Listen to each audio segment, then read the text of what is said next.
I'm Pennsylvania attorney Kurt Nelson, and nothing that follows is legal advice or advice of any kind. It's a demonstration of how to use my program to get a Per Stirpes division among thousands of heirs distanced up to 4 generations from the common ancestor. And this is done by entering 3 things: how many, how much, and who. I'll show you how it's done by using Cheryl's $300,000 estate, which is to be divided among her 3 deceased children, Jen, Bobby, and Grant, who have these family trees, and which results in 89 shares calculated through Cheryl's great-great-grandchildren. So I'll get started by showing you a few of the standards I'm using with this example. Named rectangles identify deceased heirs with living issue, and circled L's designate those individual qualified living issue. These, then, are the living and deceased issue of Cheryl's 3 children. Jen has the fewest family members of the 3, and will build out her family tree to show her living and deceased descendants through the level of Cheryl's great-great-grandchildren, then move it aside and go to airbase.com to start looking at the Per Stirpes Calculator, which begins by asking you to enter the number of deceased heirs with living issue. This is the number of heirs at the first generation the Per Stirpes division begins, 3 with our case. It posts your response, then asks you to enter the dollar value to be divided, and we know that amount is Cheryl's $300,000. Entering that completes the how many and how much, and the program moves on to specific family members, asking for the first top-level heir's name. Top-level heirs are the deceased members at the top of the family tree, and we have 3, Jen, Bobby, and Grant. We're working with Jen first, and we'll answer the question by entering her name, which is posted to identify Jen as the first deceased heir. The next question follows Jen's family tree and starts by asking you to enter the number of Jen's living and deceased children. I've kept the question brief, but Per Stirpes examines only those deceased children with living issue.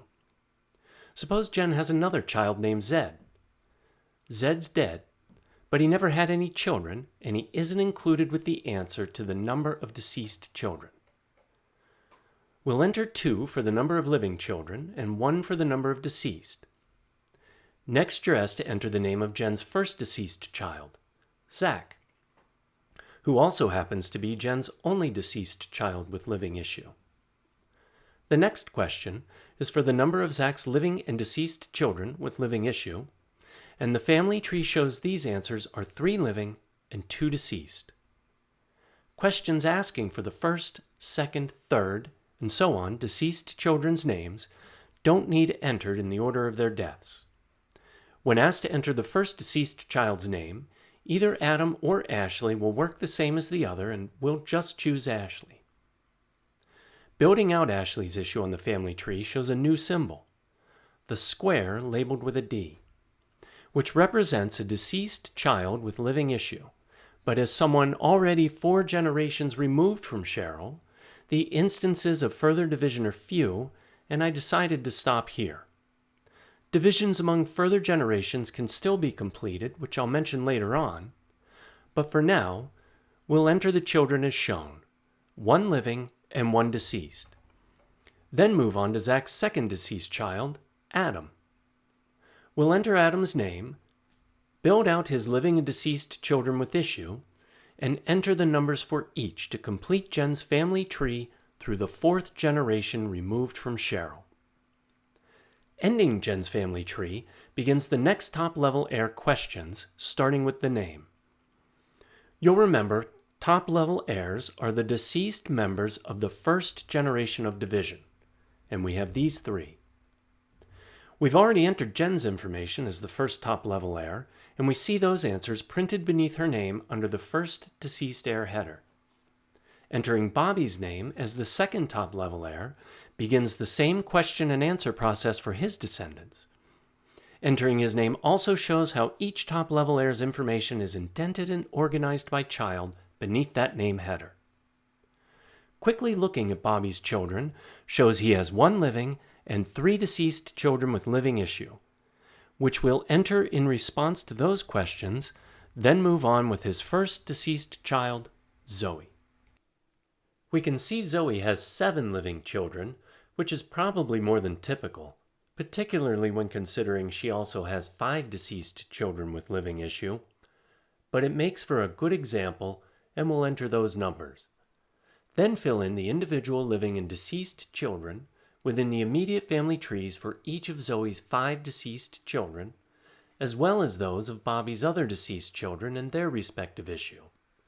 And move on to enter the balance of Zoe's information until we get to Abel, where I'll point out that 0 is a valid response to the number of deceased children, which is also seen with Alden and Arlo. Looking ahead shows with Andy that 0 is also an appropriate response for the number of living children where applicable. With that, I'll enter the information for the people remaining in Bobby's family tree, then move on to Grant and enter his family information, until we get to the end and see the final distribution. There's a lot of information here, but that's because there are a lot more people than usual. So let's focus on Jen again, and this part showing her family shares. Individual shares are broken down by showing the number of each class member and with reference to the parent's name. Each of Jen's living children gets this $33,000 amount, each of Zach's $6,000, Ashley's living child this $3,000 amount, and each of Adam's living children receives $1,111.11. The shares to be distributed among the issue in the 5th generation are also broken down with reference to each deceased heir's parent. We see here the amount of $1,111.11 will be distributed among the respective issue of each of Adam's 2 deceased children. Dividing these shares can be done by combining them and working through the program by naming each of Adam's deceased children. This would have the $2,000 amount in the same position as Cheryl's $300,000 and would use 2 as the number of deceased heirs with living issue. Or the shares could be divided by using $1,111.11 as the total estate value to be divided and 1 as the number of deceased heirs, then working through each of Adam's deceased children individually. The same steps we went through with Cheryl, and we'll go back now to the full text of her final distribution, which is broken down by each top-level heir's family, along with the number of qualified heirs at each generation, and each member's individual share amount.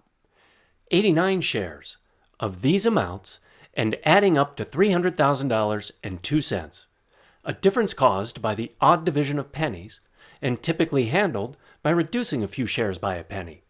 These same differences come with working out the shares by hand. It just takes longer to get there than when using the Per Stirpes Calculator, which you'll find, along with more information about what happens to assets after death, at airbase.com.